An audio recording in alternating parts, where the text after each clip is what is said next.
All right, let's talk some soccer. So the U.S. men's have qualified through the next round. They won their group against Trinidad, Tobago, Haiti, and Saudi Arabia.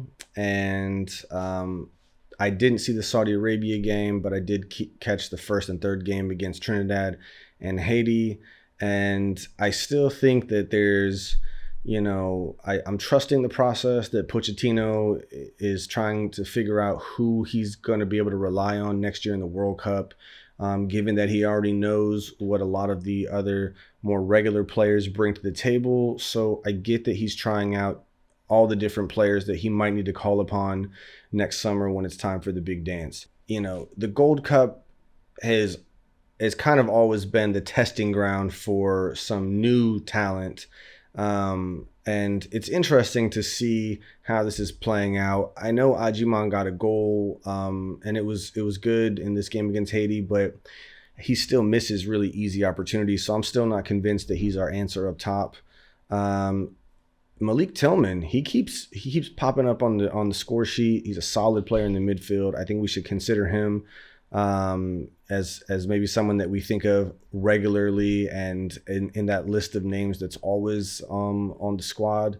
But other than that, no one really stood out to me in this performance against Haiti. I think it's a good result to win, like they mentioned. But if this is just a let's see which MLS players kind of could fit in the system in their different roles, no one is standing out as like this person we need to see how they mix with our regular starters, and I don't know if that's a good thing or a bad thing, that these guys all seem to be so even, or if it's cause for concern that like every other World Cup cycle, if one of our 11 starters gets hurt or can't play, then we have no one to back them up. We really, really are struggling with depth right now in the U.S. And I think that maybe it has to come back to, rethinking our youth system.